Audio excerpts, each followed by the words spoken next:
দর্শক, সময় সংলাপে স্বাগত জানাচ্ছি। আমি তুষার আব্দুল্লাহ। আজ সময় সংলাপে আমার সঙ্গে যোগ দিয়েছেন ঢাকা বিশ্ববিদ্যালয়ের শিক্ষক শামীম রেজা এবং চ্যানেলের বার্তা সম্পাদক জাহিদ নওয়াজ খান। জাহিদ ভাই, আপনাকে দিয়ে শুরু করি যে আপনি আরেকটি বার্তা কক্ষ থেকে এসেছেন আমাদের সঙ্গে আলোচনায় যোগ দেওয়ার জন্য। যে আজকে তো সারাদিনের যে ব্যস্ততা, প্রসঙ্গ অবশ্যই নারায়ণগঞ্জ। আপনার পর্যবেক্ষণটা দিয়ে আমরা যদি শুরু করি। একটা বিষয় হচ্ছে যে এটা তো ঘটনাটা হচ্ছে গত রোববারের। জি, রোববারের পর আজকে সন্ধ্যা বা বিকেল থেকে বিকেল যখন দিকে আমরা লাশের খবর আসতে থাকলো পাওয়া যেতে থাকে। এবং যখন আগেই অনেকে হয়তো গেস করেছিলেন যে হয়তো আলটিমেটলি পরিণতিটা এরকমই হয়েছে কিনা, তারপরে তো মানুষ আশা করে যে না ঠিক আছে হয়তো উদ্ধার করা যাবে এরকম। তো এক কথায় বলে যে লাইক কি বলবো যে আপনি স্পিচলেস। হ্যাঁ, যে এরকম 5 জন এবং 2 জন 7 জন মানুষকে উঠিয়ে নিয়ে গেল, তারপরে আজকে তাদের একসাথে একের পর এক আমরা পেলাম, লাশ পেলাম। এখন এদের পরিচয় কি বা এদের ব্যাকগ্রাউন্ড কি এই বিষয়ে বিস্তারিত আমরা যদি নাও যাই, তবু জাস্ট এটা যদি ভাবা যায় যে 7 জন মানুষকে রাস্তা থেকে উঠিয়ে নিয়ে লাশ করে ফেলা হয়েছে এবং গত 4 দিনে শুধুমাত্র আইন শৃঙ্খলা বাহিনী এবং লোকাল অ্যাডমিনিস্ট্রেশনে কিছু চেঞ্জ ছাড়া হ্যাঁ, গত আমরা রাতে ওইরকম যে আমরা আমরা ওইরকম কোনো প্রত্যাহারের কথা যেটা শুনেছি। অগ্রগতি আমরা দেখিনি। তো এখন সমস্যার জায়গা হচ্ছে এটা যে গত এক যুগে বাংলাদেশ যদি কোনো প্রতিষ্ঠান নিয়ে গর্ব করতে পারে সেটা হচ্ছে র্যাব, র্যাপিড অ্যাকশন ব্যাটালিয়ন। তো বাট এই এইবারই শুধু না, এরকম ঘটনা আপনি যতবার ঘটছে বা যেভাবেই ঘটছে, সত্য হোক অথবা মিথ্যা, র্যাবের নাম আসছে, আইন শৃঙ্খলা বাহিনীর নাম আসছে, আপনার পুলিশের কথা আসছে, ডিবির কথা আসছে। সত্য মিথ্যা সেটা হচ্ছে তদন্তের বিষয়, সেটা ডিফারেন্ট বিষয়। বাট এই যে এই যে মানুষের এক ধরনের মনস্তাত্ত্বিক ধারণা যে এই জাতীয় ঘটনা ঘটছে, তার পেছনে আইন শৃঙ্খলা বাহিনীর বাহিনী হিসাবে অথবা বাহিনীর ইন্ডিভিজুয়ালরা ইনভলভ আছেন। সত্য মিথ্যা যাই হোক, কিন্তু মানুষের মধ্যে কিন্তু এটা ঢুকে গেছে, এগুলো একটা বিষয়। আর যদি এটা মিথ্যা হয়, তাহলে আইন শৃঙ্খলা বাহিনী কিন্তু এখন পর্যন্ত প্রমাণ করতে পারেনি যে তারা এসব ঘটনার পেছনে ছিল না। সে এর আগে যে আপনার নারায়ণগঞ্জের যে রিজওয়ানের হাজবেন্ড আবু বকর সিদ্দিককে কিডন্যাপ করা হলো, আমাদের সৌভাগ্য যে উনি ফিরে এসছেন, এলায় ফিরে এসছেন, অক্ষত অবস্থায় ফিরে এসছেন। তো সেখানে কিন্তু বলা হয়েছিল যে আইন শৃঙ্খলা বাহিনীর পরিচয়ে তাকে নিয়ে যাওয়া হয়েছে। তো আইন শৃঙ্খলা বাহিনী গত 2 সপ্তাহে তাদের কি যে আসলে যারা করেছে ওনারা নিশ্চিতভাবে ওনারা বলবেন যে ওনারা করেন না। আমি বিশ্বাস করতে চাই যে ওনারা করেন নাই। তাহলে যে করেছে ওদেরকে তো আনআর্থ করতে হবে, ওদেরকে তো দেখাতে হবে যে ইয়েস, যে এরা হচ্ছে কালপ্রিট, এই কালপ্রিটদেরকে আমরা আইনের মুখোমুখি করছি। তো এটা ভয়ঙ্কর জায়গাটা হচ্ছে এখানে, যদি আইন শৃঙ্খলা বাহিনী ইনভলভ নাও থাকে এবং না থাকবে এটাই আমরা চাই, কিন্তু যদি আইন শৃঙ্খলা বাহিনীর এরকম ভাবে বারবার তাদের কথা আসে, তখন যদি একটা ঘটনা যদি ওনারা ঘটান, 5টা ঘটনা ওনাদের নামে অন্য কেউ ঘটাবে, তো সেটা চেক করবে কে? এটা চেক করার দায়িত্ব কিন্তু ওনাদের। সুযোগটা নেবে, অবশ্যই নেবে। আজকে যদি আমাকে দিয়ে যদি একটা অন্যায় কাজ করানো হয়, আগামীকাল আমি নিজে একটা অন্যায় করব। তখন আপনি যদি আমার অথরিটি হন, আপনি কিন্তু আমাকে বলতে পারবেন না যে হোয়াই ইজ হ্যাপেনিং। তো আমি জানি না বা আমাদের কাছে নিশ্চিত কোনো খবর নেই যে এরকম কোনো বিষয় কিনা, বাট বাস্তবতা জায়গাটা হচ্ছে এরকম যে মানুষের সন্দেহ হচ্ছে এদিকে। আজকে আরেকটা বিষয় আপনি দেখেন, ভালুকাতে যে আপনার 8জনকে আটক করা হয়েছে, এর মধ্যে কিন্তু অন্তত 3 জন, একজন 10 দিন আগে তার বাড়ি থেকে তাকে উঠিয়ে নিয়ে যাওয়া হয়েছিল, আর 2 জন শিক্ষক আজকে যারা আমরা দেখলাম যে অ্যাডমিট করছে, ওনাদেরকে 2.5 দিন আগে আপনি উঠিয়ে নিয়ে গিয়েছিল। তখন তারা বলেছিল যে ওনারা হচ্ছেন আইন শৃঙ্খলা বাহিনীর লোক। ফাইন। তো ওনারা যেহেতু এরকম একটা ভয়ঙ্কর ঘটনায় ইনভলভ, তো সেই ভয়ঙ্কর ঘটনায় ইনভলভ হলে যদি ওনাদেরকে র্যাব বা পুলিশ যদি ওনাদের পরিচয়ে নিয়ে যান ধরে, হ্যাঁ, এবং বলতো যে ইয়েস আমরা ওনাদেরকে নিয়ে আসছি, আমরা কোর্টে প্রডিউস করলাম, রিমান্ডে আনলাম, আমরা এখন জিজ্ঞাসাবাদ করছি, জিজ্ঞাসাবাদে আমাদের কাছে এই তথ্য এসছে। তো যখন আপনি সেটা আপনি করছেন না এখন, এবং আরেকটা বিষয়, একটা খুব ইন্টারেস্টিং বিষয়, যে যখনই আমাদের এই এলিট ফোর্সের দিকে কোনো রকম অভিযোগের আঙুল যায়, তখনই কিন্তু ওনারা কোনো না কোনো একটা সাকসেস স্টোরি দেখায়। আমি একটু আপনার কাছে ফিরবো, শামীম রেজা স্যারের কাছে যেতে চাই। না, আমি ওনার কথার সাথে খুব বেশি দ্বিমত করার সুযোগ নেই। আমি এর সাথে একটু যোগ করি। আপনার অনুষ্ঠানে আসার আগে আমি নিজেই আপনাকে টেলিফোনে জিজ্ঞেস করছিলাম যে এই আলোচনা আজকে আমি কেন? কারণ আমার মনে হচ্ছে যে আমি এই বিষয়ের বিশেষজ্ঞ না, এই বিষয়ের তথ্য অতিরিক্ত আমার কাছে থাকবারও কোনো সুযোগ নেই। এবং এটা এমন একটা বিষয় যে আসলে আমি এটা কি বলবো যখন এইভাবে লাশ পাওয়া যাচ্ছে এবং গুম হবার পরে মানুষের যে প্রতিক্রিয়া।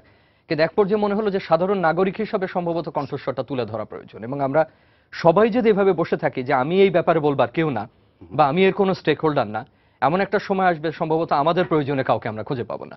তো এইটা বলে যেটা হয়, কিছুক্ষণ আগে আমাদের মানবাধিকার কমিশনের প্রধান যিনি ডক্টর মিজান, তার বক্তব্য শুনছিলাম, এবং ঠিক গতকাল একটা টেলিভিশন চ্যানেলে ঢাকা মেট্রোপলিটন পুলিশের একজন ঊর্ধ্বতন কর্মকর্তার বক্তব্য শুনছিলাম। সামারিটা এরকম, মানবাধিকার কমিশনের প্রধান উনি বলছেন যে উনারও বক্তব্য এরকম যে এখন পর্যন্ত যত গুমের ঘটনা ঘটেছে বা অপহরণের ঘটনা ঘটেছে বা নিখোঁজ হবার ঘটনা ঘটেছে, আমরা কি বড় মাপের কোনো তথ্য আবিষ্কার করতে পেরেছি হ্যাঁ, উনি কিনা? এবং গতকালে আমার সঙ্গে ছিলেন আমরা অনুষ্ঠানে। জানতে পেরেছি কিনা যে দেখো এই একই কথা তথ্য আমরা আমাকে পেয়েছি, বলছেন। লোকটাকে ধরতে না পারি বা গোষ্ঠীকে ধরতে না পারি, তথ্যটা অন্তত পেয়েছি। আমরা তথ্যও পাইনি, বড় আকারের দৃষ্টান্তমূলক তো পরের কথা, এই ধরনের কোনো শাস্তিরও বিষয় দেখিনি। পুলিশ কর্মকর্তা গতকাল টেলিভিশনে যে তথ্য দিচ্ছিলেন সেটা এরকম ছিল যে প্রায় গুমের ব্যাপারে মামলা হয়, এবং ওনার কাছ থেকে আমরা জানতে পারলাম যে প্রচুর মামলা হয় যে মামলাটা সঠিক না, মানে তার ভাষ্য মতে। শামীমের কথা ছিল আপনার সঙ্গে যাব, তার আগে আমি একটু, আমার সহকর্মী আছেন খান মোহাম্মদ রুমেল, নিশ্চয়ই। এখন নারায়ণগঞ্জে আছেন ভিক্টোরিয়া হাসপাতাল, তার কাছ থেকে একটু শুনে আসি। আর রোমেল, এখন ভিক্টোরিয়া হাসপাতালের কি অবস্থা? এখানে কয়টি মরদেহ এসেছে এবং ময়নাতদন্তের কাজ শুরু হয়েছে কিনা? রোমেল।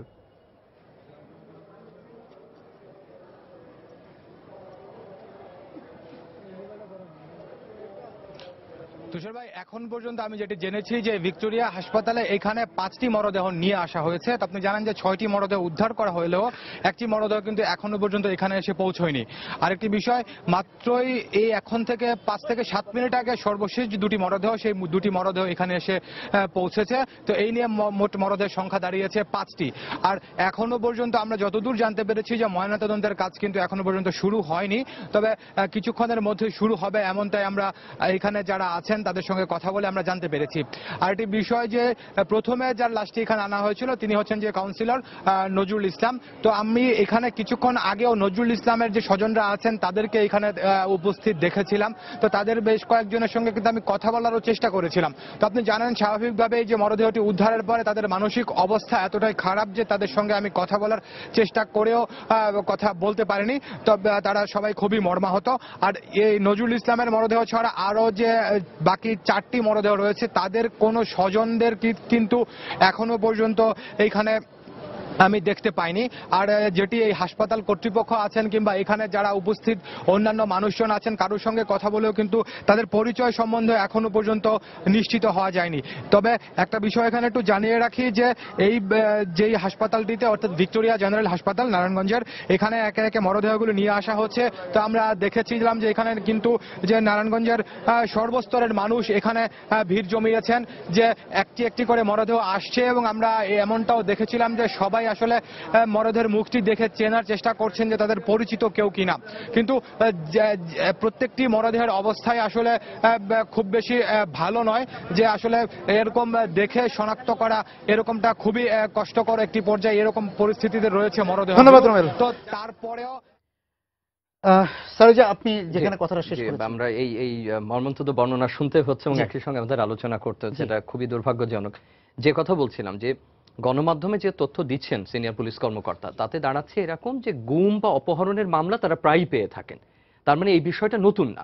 এবং তার ভাষ্যমতে এরকম যে তার যেগুলো টেকে না, ধোপে টেকে না, সেগুলো তারা বাতিল করে দেন, এবং এক পর্যায়ে তাদের কাছে এটাই প্রতীয়মান হয় যে অন্যকে বিব্রত করবার জন্য বা একটা সুযোগ হিসেবে তারা এটা ব্যবহার করেন। দেখেন, এর যদি কিছু আমাদের জানা থেকেও থাকে বা নাও জানা থেকে থাকে, সেটা আমাদেরকে ততদিন পর্যন্ত আলোড়িত করেনি যতক্ষণ আমার একটা টলারেন্সের লেভেল ছিল, সহ্য। যতক্ষণ একটা সহ্যের মাত্রার মধ্যে এটা ছিল, গ্রহণযোগ্যতার মাত্রার মধ্যে এটা ছিল। এটা অনেক বড় জনগোষ্ঠীর দেশ, এখানে যে এরকম ঘটনা ঘটতে পারে না আমি কিন্তু সে কথা বলবো না। পৃথিবীর অনেক ছোট জনগোষ্ঠীর দেশে, অনেক আইন শৃঙ্খলা উন্নত দেশে দু একটা ঘটনা ঘটে থাকে। এটা এমন একটা পর্যায়ে গেছে যেটাকে আমরা স্বাভাবিকভাবে আমাদের যার যা রাজনৈতিক অবস্থান থাক না কেন, যার যা সামাজিক অবস্থান থাক না কেন, তাদের প্রত্যেকের সহ্যের এবং গ্রহণযোগ্যতার মাত্রার বাইরে। আপনি দেখেন, রাজনীতিবিদকে আমরা খুঁজে পাচ্ছি না, আমরা সাধারণ শ্রমজীবী রিক্সা ভ্যান চালক অপহৃত হচ্ছেন, স্কুল শিক্ষককে অপহরণ করা হচ্ছে, আমরা গার্মেন্টস শ্রমিককে অপহরণ করা হচ্ছে। তার মানে আপনি যদি দেখেন, এটাকে কিন্তু এক কথায় চালিয়ে দেওয়া যাচ্ছে না যে দেখেন এটা রাজনৈতিক বিবেচনা একজন গুম হয়েছে বা হয়তো তার শত্রুপক্ষ আছে। আমরা অপরাপর যে সমস্ত শ্রেণী পেশার মানুষকে গুম হতে দেখছি, নিখোঁজ হতে দেখছি, এই শব্দগুলোর আবার এক এক রকম অর্থ, কোনটার কি অর্থ দাঁড়ায় আমার নিজেরও এখন মাথার মধ্যে অনেকটা তালগোল পাকিয়ে যাবার মতো আমরা আগে যে বুঝতাম যে পরিস্থিতির মধ্যে।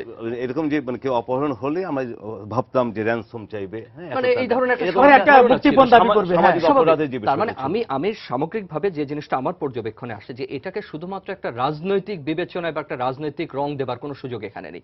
বিভিন্ন পেশার মানুষ এখানে কিন্তু এই গুম বলেন, অপহরণ বলেন, নিখোঁজ বলেন, হারিয়ে যাওয়া বলেন, তার মধ্যে পড়ছে। এবং সেটা গত কয়েক সপ্তাহে সেটা পর্যায়ে এমন অবস্থায় চলে গেছে যে একজন নাগরিক হিসাবে, একজন সাধারণ এই রাষ্ট্রের বসবাসকারী মানুষ হিসাবে এটা কোনোভাবে গ্রহণযোগ্য না, গ্রহণযোগ্যতার মধ্যেও পড়ে না। যে কথা জাহিদ নেওয়াজ বলছিলেন, আমি সেই প্রসঙ্গে আবার আসি যে এর আগেও বিচ্ছিন্ন ঘটনা ঘটেছে, হয়তো এত বড় আকারে, ব্যাপক আকারে ঘটেনি, এতজন একসাথে হয়নি, এবং পরপর হয়নি। এবং তখন আমরা হয় এলিট ফোর্সের দিকে অঙ্গুলি নির্দেশ করার চেষ্টা করেছি, না হলে আইন শৃঙ্খলা বাহিনী, সাধারণ পুলিশের দিকে, প্রশাসনের দিকে। আমাদের তো সন্দেহের বাইরে আর কোনো তথ্য নাই। আমাদের সর্বোচ্চ শক্তি হচ্ছে সন্দেহ করা, কিছু অনুমান করা, পূর্বে ঘটনা ঘটেছে এরকম দিয়ে কিছু মন্তব্য করা। ভাই আমি তো প্রশিক্ষিত গোয়েন্দা, অভিজ্ঞতা থেকে আমি তো প্রশিক্ষিত গোয়েন্দা না, আমি প্রশিক্ষিত আইন শৃঙ্খলা বাহিনীর কেউ না। এবং যখন ঘটনা ঘটে তখন একজন সাধারণ মানুষের প্রত্যক্ষণ এবং আমার মতো একজন ওই শিক্ষিত মানুষের প্রত্যক্ষণের খুব বেশি পার্থক্য থাকে না। যে ঘটনা ঘটছে, আবারও যে প্রসঙ্গে আসতে হচ্ছে সেটা হলো যে আমরা এখন পর্যন্ত কেন যে এলিট ফোর্সের নামে যখন অভিযোগ ওঠে, আমি অভিযোগ কথাটাই বলছি, মানুষের সংশয় যখন সেখানে আইন শৃঙ্খলা বাহিনীর ব্যাপারে যখন ওঠে, কিংবা প্রশাসনের বিষয় যখন, বা যে কোনো কর্তৃপক্ষ যারা দায়িত্বশীল তাদের বিষয়ে যখন কথা ওঠে, তারা এই পর্যন্ত কেন সদুত্তর দেন না, কেন তারা একটা ব্যাখ্যা দেন না, কেন তাদের দিক থেকে একটা সুস্পষ্ট ব্রিফিং পাওয়া যায় না। আজকে যে দায়ভার, এই যে সামগ্রিকভাবে যে দায়ভারটা তৈরি হচ্ছে, সেই দায়ভারকে এখন র্যাব নেবে, সেই দায়ভারকে পুলিশ নেবে, সেই দায়ভার অপর প্রশাসন বা কর্তৃপক্ষ কি নেবে? কেউ কিন্তু দায়িত্ব নেবে না। কিন্তু আমাদের এই যে সন্দেহগুলো যখন ঘনীভূত হতে থাকে, সামগ্রিকভাবে ক্ষতিগ্রস্ত হয় কি রুল অফ ল। আমাদের যে স্বরাষ্ট্র প্রতিমন্ত্রী গতকাল এবং আজকে কিছু মন্তব্য করেছেন যে আতঙ্কিত হওয়ার মতো কিছু নেই, এবং সিসি ক্যামেরা দিয়ে নিরাপত্তা ব্যবস্থা করা এবং গাফিলতি আছে কিনা প্রশাসনের সেটা তারা খতিয়ে দেখছে। এভাবে যে প্রসঙ্গে বলছিলাম যে স্বরাষ্ট্র প্রতিমন্ত্রী কিছু বক্তব্য নিয়ে আমরা কথা বলতে চাচ্ছিলাম যে এখানে মানে একটা বিষয় কোনো রিলেশন নেই, জাস্ট আমার এমনিতেই মনে হচ্ছে তথ্য হিসাবে আর কি, যে আজকে যিনি স্বরাষ্ট্র মন্ত্রণালয়ের দায়িত্বে আছেন, স্বরাষ্ট্র প্রতিমন্ত্রী, উনি হচ্ছেন এক ধরনের 111-এর প্রোডাক্ট, এই অর্থে যে 111 না হলে বাংলাদেশে হয়তো অনেক লোকই এমপি পদে মনোনীত হতে পারতেন না। তো হতে পারতেন না, বাট 111-এর কারণে, এক ধরনের চেঞ্জের কারণে হয়েছেন, এরকম একজন হচ্ছেন আসাদুজ্জামান কামাল। আবার আজকে যে আমরা গুম নিয়ে আলোচনা করছি, এই গুমটা কিন্তু প্রাতিষ্ঠানিকভাবে কিন্তু শুরু হয়েছিল 111-এর সময়ে। হ্যাঁ, এরপরে যে সরকার এসেছিল তখন এরকম কয়েকটা খুব মানে বিগ শটই, হ্যাঁ, আমরা দেখেছি যে অন ফাইন মর্নিং ওনার বাসায় কেউ বেল প্রেস করেছে, উনি বেরিয়েছেন, ওনাকে নিয়ে গেছেন, পরিচয় দিয়েছেন আইন শৃঙ্খলা বাহিনীর বা অমুক ফোর্সের, তারপরে উনি নিখোঁজ। তো এখন যেটা হয়েছে, স্বরাষ্ট্র প্রতিমন্ত্রী বেশ কিছু কথা বলেছেন, আতঙ্কিত না হতে বলেছেন। তো আমাদের মন্ত্রীরা সবসময় একই রকম বলেন, বিশেষ করে স্বরাষ্ট্র মন্ত্রণালয়। এটা আমি মানে ওনাকে দোষ দেব না, হ্যাঁ, এটা হচ্ছে যে, এবং প্লাস ওই মন্ত্রণালয় থাকলে বলতেই হবে যে law and order situation is under control, everything is fine, চাপের মুখে। তবে ওনার একটা ডাইরেক্টিভ আবার সিগনিফিকেন্ট, সেটা হচ্ছে যে উনি কিন্তু পুলিশ এবং র্যাব পুলিশের মধ্যে, র্যাব এবং পুলিশকে একটা অর্ডার করেছেন, পুলিশ হেডকোয়ার্টার করেছে, যে সেটা হচ্ছে যে কোনো অপারেশনের সময় ইউনিফর্ম যে কোড আছে পুলিশের, সেটা মেনটেন করতে হবে। এটা আজকে শুনলাম যে এটা। তো এর মানে হচ্ছে যে তুমি যদি কাউকে ধরতে যাও বা কোনো অপারেশনে যাও, হয়তো এখানে আরো কিছু বিষয় থাকবে, তো মানে মোরলেস যে তোমাকে এক ধরনের ডিবি যদি একটা অপারেশনে আসেন, ডিবি তো ইউনিফর্ম পরে, নির্দেশনা মেনে তাকে চলতে হবে। সে তো পড়ছে, ইউনিফর্ম পড়ছে না, বাট তারও কিন্তু এক ধরনের জ্যাকেট লাগাতে হবে উপরে, যে ডিবি লেখা। একটা মার্কেটে আপনি গেলেন আপনার বাচ্চা সহ, হঠাৎ আপনি দেখলেন যে 8-10টা লোক রাইফেল নেট হয়ে গেছে, মানে ইউ ডোন্ট নো যে সে কি রবার্স নাকি আইন শৃঙ্খলা বাহিনী, বাট যদি লেখা থাকে ডিবি বা র্যাব, তাহলে আপনি কিন্তু নিশ্চিত হবে যে ফাইন, আমার কোনো সমস্যা নাই। হ্যাঁ, তো এই যখন এই মানে এই এটা দেওয়া হচ্ছে যে ইউনিফর্ম কোডটা মেনে চলতে বলা হচ্ছে, এর মানে হচ্ছে যে ওনাদের মধ্যেও কিন্তু তাহলে এক ধরনের আলোচনা হচ্ছে যে শামীম রেজা যেটা একটু আগে বলছিলেন, বা আমি এর আগে বলেছিলাম, যে মানুষের পারসেপশনটা যাচ্ছে এই দিকে যে ওনারা কি এটা করেছেন কিনা। সো ওনারা যে এটা করছেন না সেটা প্রমাণ করার জন্য তাহলে ফাইন, তাহলে তাদেরকে যে কোনো অপারেশনে সেই ইউনিফর্ম কোডটা তারা পরিচয়ের ব্যাপারটা, তাহলে আমি আসলে জানবো তো যে আমার সামনে থেকে যদি একজনকে ধরে নিয়ে যায়, যদি র্যাব লেখা থাকে, পুলিশ লেখা থাকে, ডিবি লেখা থাকে, সিআইডি লেখা থাকে, তাহলে আমি জানবো যে অমুক নিয়ে গেল, তাই না? তাহলে আপনি তো সে অ্যাটলিস্ট জবাবদিহিতার একটা জায়গা থাকবে, যে খোঁজ নিতে গেলেও আমি বলতে পারবো যে সে অমুক জায়গাতে আছে। আর অন্য যেসব কথা, যে ফাইন, আমরা তো মানে আতঙ্কিত তো হয়তো আমরা হচ্ছি না, হ্যাঁ, কিন্তু যে হারে ঘটনা ঘটছে, পরিস্থিতি দেখে, হ্যাঁ, তো যে হারে ঘটনা ঘটছে সেগুলো তো আমাদের ব্রেন সেলে ঢুকে যাচ্ছে। হ্যাঁ, তো সেখানে আতঙ্কিত না হওয়ার কোনো কারণ নেই। আপনি যদি বাংলাদেশের সবচেয়ে ইনোসেন্টতম যিনি মানুষ, উনিও এরকম ভিকটিম হবেন না, তার কিন্তু কোনো নিশ্চয়তা দেওয়া যাবে না। এই জন্যে যদি বিষয়টা আনচেক থাকে এবং যদি বিষয়টাকে এখানে থামিয়ে দেওয়ার জন্য একদম টপ লেভেল থেকে নীতিগত নির্দেশনা আমরা না দেখি, যে ফাইন এমনিতে রেগুলার যে ক্রাইম তো ঘটবেই, তাই না, সামাজিক অপরাধ ঘটবেই, বাট সেটা চেক করার একরকম বিষয় আছে। বাট যদি কোনো প্রাতিষ্ঠানিকভাবে কোনো ক্রাইম ঘটছে সেটা কিন্তু চেক করা অসম্ভব না, সেটা চেক করা সম্ভব। তাহলে সেই প্রতিষ্ঠানের মধ্যেই রিফর্মের কথাই হোক অথবা অন্য ওনাদের যেসব আপনি ডিসিপ্লিনারি বিষয় আসে থাকে, শৃঙ্খলা মেনে চলার যে বাধ্যবাধকতা সেগুলো এনশিওর করা, তাহলে হয়তো স্বরাষ্ট্র প্রতিমন্ত্রীর কথা আমরা এগিয়ে করতে পারবো। আপনার কাছে জানতে চাবো স্বরাষ্ট্র প্রতিমন্ত্রীর বক্তব্যগুলো নিয়ে। না, একটা উনি যে সিদ্ধান্ত নিয়েছেন, যে এটা আমি জানি না যে কত দীর্ঘমেয়াদী সিদ্ধান্ত এটা হতে পারে, যে সবসময় ইউনিফর্ম পরে বা তার পেশাদার পোশাক পরে সে কাজগুলো করতে পারবে। কিন্তু এখন যেহেতু একটা বিশেষ পরিস্থিতি, আমার মনে হয় যে হিট অফ দ্য মোমেন্টে হয়তো এটা মানুষের মনে আস্থা ফিরিয়ে আনতে পারে। আমি তুষার যে কথাটা ওনার কথা থেকেও বুঝতে চেষ্টা করছিলাম, পুরো ব্যাপারটা যেন একটা আস্থাহীনতার সংকটে পরিণত না হয়। আমরা কিন্তু এই ধরনের পরিস্থিতি যখন হয় তখন খুব দ্রুত মানুষকে বিভিন্ন শিবিরে পার্থক্য করে ফেলি। যখন যারা প্রশাসনে থাকে, আমি যদি তার পন্থী হই, তার প্রতি সিম্প্যাথাইজার হই, আমি খুব সহজে বলি না না না, এখন সরকারকে আপসেট করা যাবে না, এখন প্রশাসনকে আপসেট করা যাবে না, বা আওয়ামী লীগের সমর্থক আমি কি বিএনপির সমর্থক আমি, আমার দল ক্ষমতায় আছে, অতএব তারা নাকশ হতে পারেন, তাদের ক্ষতিগ্রস্ত দেবেন। দেখেন, এইটা খুবই খুবই খারাপ একটা প্রবণতা। যে ঘটনাটা ঘটছে সেই ঘটনাটাকে বাস্তবে স্বীকার করে তার কত দ্রুত ব্যবস্থা গ্রহণ করা যায় সেটাই হচ্ছে মুখ্য কথা। আপনার আমার মতো ব্যক্তি যারা শীতাতপ নিয়ন্ত্রিত কক্ষে বসে আজকে আলোচনা করতে পারছি, তাদের সামনে রাষ্ট্রের অনেক বড় বড় এজেন্ডা আছে। আমরা দুদকের বড় বড় মামলা নিয়ে চিন্তা করতে পারি, আমরা রাজনৈতিক মামলা নিয়ে চিন্তা করতে পারি, আমরা আগামী নির্বাচন কখন হবে, কিভাবে হবে সেগুলো নিয়ে চিন্তা করতে পারি। এগুলো গভর্নেন্সের অংশ, আমি অস্বীকার করছি না। কিন্তু সাধারণ মানুষ যারা, আমি সাধারণ মানুষ যারা, কথাটা বলে শেষ করি, তাদের কিন্তু এজেন্ডা যে সাধারণ, তাদের যাতে উদ্বিগ্ন না হবার ঘটনা ঘটে, তারা যাতে নিশ্চিন্তে থাকতে পারে, তারা যাতে অনিশ্চিত একটা জীবনের দিকে না যান। শামসুল, আপনি আপনার মতোই শুরু করবেন। এর সঙ্গে একটু যোগ করতে চাই যে আজকে বেগম খালেদা জিয়া একটি যে বক্তৃতা দিয়েছেন জাকপার একটি অনুষ্ঠান, সেখানে বলেছেন নির্দলীয় সরকার প্রতিষ্ঠা হলেই দেশে অপহরণ, গুম, খুন এগুলো বন্ধ হবে। এই বিষয়ে একটু মন্তব্যটা করুন। মন্তব্য করবার আগে আমি একটু বিরতির আগে যে কথাটা বলছিলাম সেটা আর একটু শেষ করি। কথাটা এই প্রসঙ্গে ছিল যে আপনার আমার অনেক বড় বড় এজেন্ডা থাকতে পারে, যে এজেন্ডার অনেক রকম স্বার্থ থাকতে পারে, কিন্তু যারা গুম হচ্ছেন, যারা নিখোঁজ হচ্ছেন, এই যে ভয়ঙ্কর পরিস্থিতির মুখোমুখি যারা হচ্ছেন, তাদের সাধারণ আগ্রহের বিষয়টা আমাদের দেখতে হবে, তাদের নাগরিক ইন্টারেস্ট আমাদেরকে দেখতে হবে। সে ব্যবসায়ী হন, সাধারণ মানুষ হন, চিকিৎসক হন, শিক্ষক হন, যে পেশায় অবস্থান থেকে, এবং তাকে তো আপনার আস্থায় আনতে হবে। আমি যে কথাটা বলার চেষ্টা করছিলাম, যেই সরকারে থাক, যে কর্তৃপক্ষে এটা দায়িত্বে থাক না কেন, তাকে এই জিনিসটা এই গুরুত্ব দিয়ে নিতে হবে যে তার যদি আস্থাহীনতার সংকট হয়, সেই সংকট কিন্তু গিয়ে আঘাত করবে আপনার, যেটাকে আমরা রুল অফ ল বলি, এই আইনের শাসন ব্যাপারটা। আইনের শাসনের কিন্তু ম্যাক্রো দুটো দিক আছে, এবং তার প্রতি কিন্তু আমাদের আস্থাহীনতা তৈরি হবে, এবং সেই জায়গাটা আস্থা তৈরি করতে হবে। এটা কিন্তু বিশেষ কোনো সরকারের দিকেও দিক নির্দেশ করা হচ্ছে না, এটা বিশেষ কোনো রাজনৈতিক দলের দিকেও নির্দেশ করা হচ্ছে না। এটা মনে রাখতে হবে যে আমাদের সকলের সংকট এটা, এবং যে কর্তৃপক্ষ আছে সেই কর্তৃপক্ষের এখন আবশ্যিক একটা দায়িত্ব হবে আস্থা ফিরিয়ে আনা, এবং আস্থা ফিরিয়ে আনতে গেলে তাকে অবশ্যই তার কাজ দেখাতে হবে। হয় তাকে এই তদন্তের ফল দেখাতে হবে যে এটাই পাওয়া গেছে। কোনো কারণে যদি সেটা নাও হয়, আমরা তো উন্নত দেশে দেখেছি, একসময় বলে যে এই কেসটা আমরা শেষ করে দিচ্ছি, আমরা পারলাম না, এটা পারা গেল না, এটা হতেই পারে, সেটাও আমরা মেনে নেব, কিন্তু সেই চেষ্টার একটা ফল আমরা দেখতে চাই। এবং আমি এটা বিশ্বাস করি না যে আমরা যদি সামগ্রিকভাবে আমাদের যত শক্তি আছে, আমাদের যত সেটা র্যাব হোক, সেটা পুলিশ বাহিনী হোক, সেটা প্রশাসন হোক, কর্তৃপক্ষ হোক, যে আমরা এটা এসপার ওসপার কিছু একটা করতে পারবো না, অথবা মাস্তানি হোক, কিংবা আমাদের যদি রাজনৈতিক প্রভাবও এলাকায় থেকে থাকে, তারও একটা সামাজিক প্রভাব আছে, এবং সেটা তো চোখের সামনে এত বড় ঘটনা ঘটার কথা না। আর বিশেষ করে ঘটছে একটা জায়গাতে, আমি একটা জায়গার ব্যাপারে অতটা আগ্রহী না, সেটা হয়তো এই মুহূর্তে যেন হঠাৎ একটা হট সিটে পরিণত হয়েছে, তাই না? এটা অন্য ক্ষেত্রেও যে ঘটছে না সেটা আমি বলবো না। আর বিরোধী দলের বিএনপি চেয়ারপারসন যে কথা বলেছেন, এটা আমার কাছে মনে হচ্ছে যে ওনার কাছে এখন বোধহয় মনে হয়েছে যে তত্ত্বাবধায়ক সরকারি সর্বরোগের মহৌষধ। এটা বোধহয় ঠিক না। তত্ত্বাবধায়ক সরকারের যে দাবিতে উনি এতদিন কথা বলেছেন, আমরা যে বুঝতে পেরেছি, তার সাথে সম্ভবত গুম বা এই সামগ্রিক যে আমরা আলোচনা করছি, তার আমি ব্যক্তিগতভাবে কোনো সরাসরি কোনো সাদৃশ্য পাচ্ছি না। এটা আমরা বারবারই বলছি যে এটা, এর জন্য একটা বিশেষ নির্দিষ্ট বাহিনী আছে, প্রশাসন আছে, কর্তৃপক্ষ আছে, তাদেরও যে ঘাটতি কিনা, তাদের ব্যর্থতা কিনা, তাও কিন্তু আমরা নিশ্চিতভাবে আমি বা জাহিদ নওয়াজ বা আপনি কেউই কিন্তু বলছি না। আমরা কেবলমাত্র আমাদের অনুমানগুলো তুলে ধরছি, এবং সেটা সঠিক হতেও পারে, নাও হতে পারে।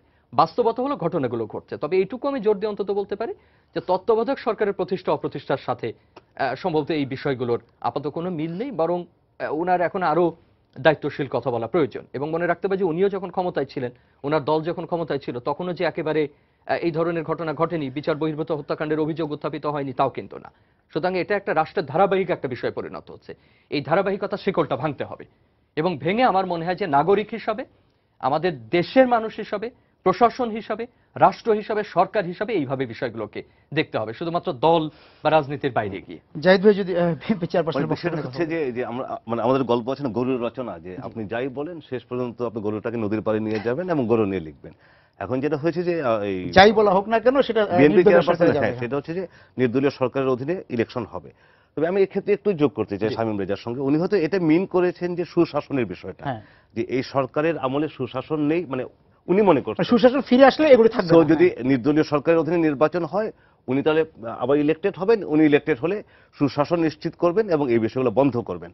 বাট এগেন আপনার কথা রেফারেন্সে বলি যে এই যে মানে এই মানে এক্সট্রা জুডিশিয়াল কিলিং এর যে বিষয়টা, এটা কিন্তু বিচার বহির্ভূত হত্যাকাণ্ড যে কথা বলা প্রাতিষ্ঠানিকভাবে হচ্ছে। শুরু হয়েছিল বিএনপির আমলে যখন র্যাব হয়েছিল। এখন এটা নিয়ে আবার মানে তর্ক বিতর্ক আছে যে মানে একজন যদি খুব কুখ্যাত ডাকাত নিহত হয় হয়তো মানুষ মনে মনে স্বস্তি পায়। আমরা দেখেছি যে এরকম কয়েকটা ঘটনা সকল ঘটেছে। পরে নিহত হওয়ার পরে মিষ্টি বিতরণ হয়েছে। জি, জি। আবার এটাও ঠিক যে একজন ইনোসেন্ট লোকও যদি মারা যায় তাহলে আমরা অবশ্যই সেই প্রক্রিয়া নিয়ে এটা কথা হলো বলতে একটা পারি। বিষয় আছে। আরেকটা হচ্ছে যে মানে একজন যে ক্রিমিনালেরও কিন্তু রাইট আছে যে বিচার পেয়ে তাকে তার শাস্তি পেতে হবে। সো মানে এটা আমি খুব বেশি আশাবাদী না এই জন্য, কারণ হচ্ছে যে আজকে যিনি প্রাইম মিনিস্টার উনিও কিন্তু 2009 সালে ক্ষমতায় আসার আগে খুব সুস্পষ্ট ব্যাখ্যা দিয়ে মানে সুস্পষ্ট কমিটমেন্ট করে এসেছিলেন যে এক্সট্রা জুডিশিয়াল কিলিং বন্ধ হবে বাংলাদেশে। বাট উনি ক্ষমতা আসার পরে কিন্তু সেই কমিটমেন্টটা আমরা মানে রক্ষিত হতে দেখিনি। মানে একটা বিষয় হয় কিনা, মানে এই যে এলিট ফোর্স হোক বা আমাদের প্রশিক্ষিত যে নিয়মিত পুলিশ বাহিনী, তারও যে বিশেষায়িত অংশগুলো আছে, তাদেরকে বারবার আমরা কেন বিভিন্ন গল্প ফেদে বিভিন্ন বিশেষ ব্যবস্থায় কেন এগুলো করতে হবে? আমি কিন্তু এইভাবে দেখি যে এই যে এলিট ফোর্সের যে প্রশিক্ষণ, তার যে কর্মদক্ষতা, সেটা কি যথেষ্ট না? সেই কর্মদক্ষতা এবং সেই প্রশিক্ষণ, এবং আপনি যদি দেখেন সেটা দিয়েই তো এই সংকট মানে নিরসন আপনি করা যদি যায়, দেখেন তাই যে না? মানে আমাদের দেশে যদি জঙ্গিবাদ বিরোধী যে অভিযান, র্যাবের সাকসেস অসাধারণ। হ্যাঁ, র্যাব অসাধারণ কাজ তো করেছে। তার মানে তো 2005-6 কর্মদক্ষতাই আবার মুখ্য। বাস্তবতা হচ্ছে যে এই র্যাবকে আপনি কি করেছেন, মির্জা আব্বাসের বাসাতে যখন অপারেশন করেছেন আপনি সেখানে র্যাবকে পাঠিয়ে দিয়েছেন। তো র্যাবের কাজ তো সেটা ছিল না। র্যাবের তো কিছু স্পেসিফিক কাজ, আপনি যদি এলিট ফোর্স বলেন তাহলে তার কাজ তো এলিট ক্রাইম মানে আপনি চেক করতে হবে, তাই না? জি। সো তো ফাইনাল যেটা বলবো যে আপনার ওই মানে বেগম জিয়া মানে যে কথার সূত্র ধরে বলছেন যে সুশাসন প্রতিষ্ঠা করবেন অন্তত এই মানে আপনি যে ক্ষেত্রে। ইঙ্গিত পাচ্ছেন। হ্যাঁ হ্যাঁ, মানে উনি যেটা বলছেন অন্তত তত্ত্বাবধায়কের 3 মাস পাওয়া যাবে এমন হয়তো বা উনি বলার না, চেষ্টা করে সেটা- থাকেন। আপনাদের দুইজনকে ধন্যবাদ সেটা হতে আজকের পারে। এই সময় সংলাপে যোগ দেওয়ার জন্য। দর্শক যারা ছিলেন সময় সংলাপের সঙ্গে এতক্ষণ, আপনাদেরকে ধন্যবাদ জানিয়ে শেষ করছি আজকের সময় সংলাপ। দেখা হবে আগামী দিন। সেই পর্যন্ত সবাই নিরাপদে থাকুন, সুস্থ থাকুন।